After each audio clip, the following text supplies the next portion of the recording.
해경이 인천 낚싯배 사고를 급유선과 낚싯배 쌍방 과실로 결론을 내렸습니다. 오늘 오전 있었던 수사 결과 발표부터 직접 들어보시죠.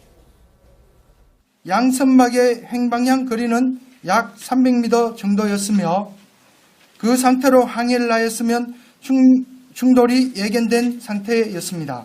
그러나 이후 양선박은 충돌을 회피하기 위한 진로나 속력 변경 등 별도의 회피 동작을 취하지 않고 시범행진호의 선수와 선창위로 선미 좌연이 충돌하여 15분이 사망하게 된 사고에 이른 것입니다. 쭉 들어봤는데 어느 정도 이해는 됐습니다. 예. 김복준 교수님. 예. 그러니까 급유선 말고 낚싯배도 일정 부분 책임이 있다는 거네요. 예, 그렇습니다.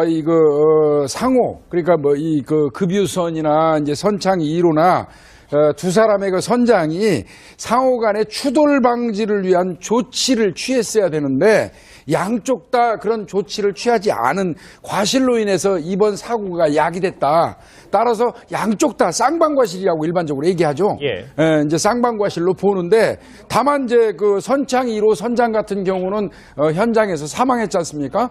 그러다 보니까 이제 죄는 되지만 처벌할 수 없으므로 공소권 없음으로 처리를 한 것입니다. 예. 예, 뭐 양 변호사님 말씀처럼 이제 공소권 없음으로 낚싯배 선장에 대한 혐의는 없어진 셈인데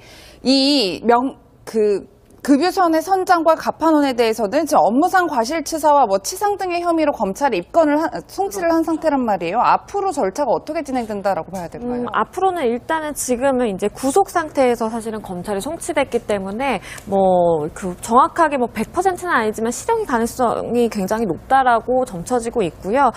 재판을 받아야겠죠. 그래서 아마도 이제 그 선장과 갑판원 입장에서는 우리로서는 이제 레이더망이 잡혔지만 그게 실질적으로 확인하기 어려웠고 피하기 위한 그 시간이 굉장히 부족했다라는 등을 들어서 본인들의 과실 부분에 있어서 굉장히 이제 과실이 적었다라고 그 부분을 이제 집중적으로 변호할 가능성이 있고요.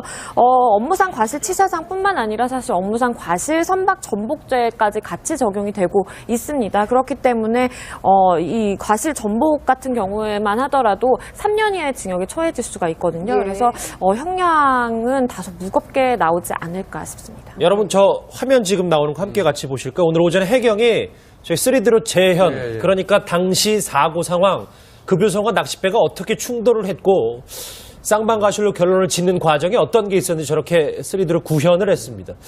저렇게 보니까 어떤 사고였는지 조금이나마 가늠은 되는데요. 김복준 교수님. 예. 그런데 저희가 핵심으로 짚어보고 싶었던 게 바로 CCTV 여부였었잖아요. 예. 일부러 삭제한 건지 아니면 원래 꺼져 있었던 건지. 근데 밝혀진 게 아무것도 없는 것 같습니다. 아마 이거는 좀 이 감정 결과에 따라서 좀 시간이 소요될 걸로 보이는데요. 일단은 이제 첫 번째 경우 며칠 전부터 이미 그 CCTV를 오프 상태, 꺼놓은 상태에 있었다면 꺼놓은 이유를 합당한 이유를 아마 이 사람들이 대야 될 거예요. 그렇죠. 그다음 이제 두 번째로는 고의로 사고가 발생하고 난 이후에 고의로 삭제를 했다면 이 부분은 가능합니다. 디지털 포렌식으로 복원이 가능해요. 녹화된 거를 일부러 삭제한 거는 복원이 가능하니까 한 일주일에서 열흘 정도 소요가 되는데 그 시간에 이제 따라서 고의로 삭제를 했는지 아예 처음부터 꺼놓고 운행을 했는지 꺼놓고 만약에 운행을 했다면 어떠한 이유로 꺼놓고 운행을 했는지 이런 게 이제 나와야 될 거고요. 예. 아마 공판이 지속적으로 진행되면서 재판에 이 결과는 상당한 영향을 미칠 겁니다. 예, 말씀처럼 CCTV도 현재는 없고 그 선장이 진술을 바꿨잖아요. 최초에는 어선을 봤다라고 했지만 후에는 레이더 감도가 좋지 못해서 위치를 확인하지 못했다. 즉 기계 결함이 있었다 이렇게 주장을 하는 건데 형량을 낮추는데 좀 도움이 될까요? 이게 사실은 이제 기계적인 결함이라고 해서 이제 내가 발견하지 못한데 과실이 없다라는 걸 결국엔 주장을 하는 거거든요. 예. 그런데 사실은 조금 더 생각을 해보면 선장으로서 그 배에 이제 기계적인 결함이 없이 운항을 하게끔 컨트롤할 수 있는 그런 사실 책임까지도 선장에게는 부여되어 있는 겁니다. 그럼요. 그렇기 예. 때문에 관리 감독을 제대로 하지 못한 부분에 대해서 어떻게 보면 사실은 추가적으로 책임을 더 물을 수도 있는 부분이 있는 것이고 있고요.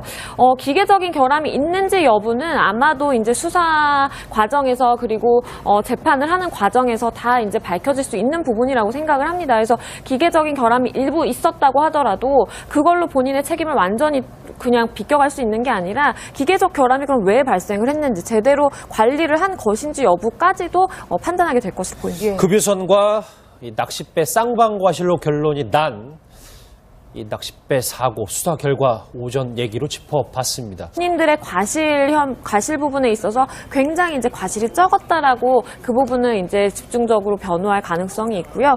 업무상 과실치사상뿐만 아니라 사실 업무상 과실 선박 전복죄까지 같이 적용이 되고 있습니다. 그렇기 때문에 이 과실 전복 같은 경우에만 하더라도 3년 이하의 징역에 처해질 수가 있거든요. 예. 그래서 형량은 다소 무겁게 나오지 않을까 싶습니다. 여러분 저 화면 지금 나오는 거 함께 같이 보실까요? 오늘 오전에 해경이 저희 3D로 재현, 그러니까 당시 사고 상황, 급유선과 낚싯배가 어떻게 충돌을 했고 쌍방과실로 결론을 짓는 과정에 어떤 게 있었는지 저렇게 3D로 구현을 했습니다.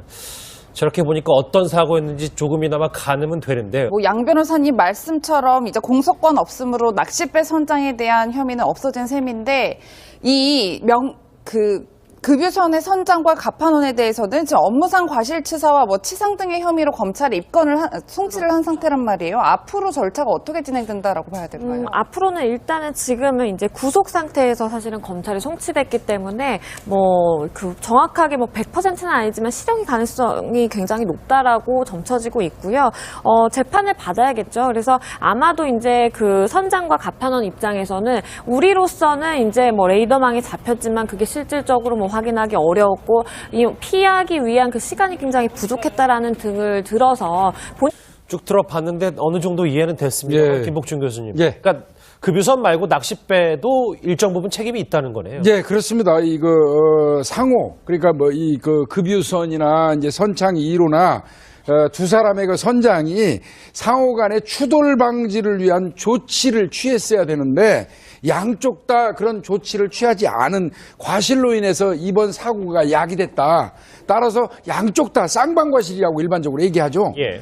이제 쌍방과실로 보는데 다만 이제 그 선창 1호 선장 같은 경우는 현장에서 사망했지 않습니까?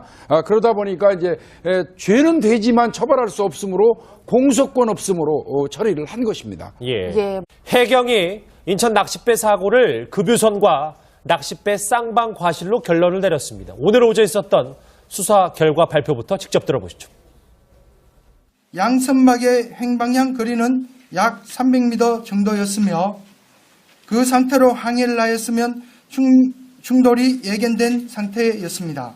그러나 이후 양선박은 충돌을 회피하기 위한 진로나 속력 변경 등 별도의 회피 동작을 취하지 않고 15맹준호의 선수와 선창1호 선미 좌현이 충돌하여 15분이 사망하게 된 사고에 이른 것입니다. 김복준 교수님. 예. 그런데 저희가 핵심으로 짚어보고 싶었던 게 바로 CCTV 여부였잖아요. 예. 일부러 삭제한 건지 아니면 원래 꺼져 있었던 건지. 근데 밝혀진 게 아무것도 없는 것 같습니다. 아마 이거는 좀 이 감정 결과에 따라서 좀 시간이 소요될 걸로 보이는데요. 일단은 이제 첫 번째 경우 며칠 전부터 이미 그 CCTV를 오프 상태, 꺼놓은 상태에 있었다면 꺼놓은 이유를, 합당한 이유를 아마 이 사람들이 대야 될 거예요. 그렇죠. 그 다음 이제 두 번째로는 고의로 사고가 발생하고 난 이후에 고의로 삭제를 했다면 이 부분은 가능합니다. 디지털 포렌식으로 복원이 가능해요. 녹화된 거를 일부러 삭제한 거는 복원이 가능하니까 한 일주일에서 열흘 정도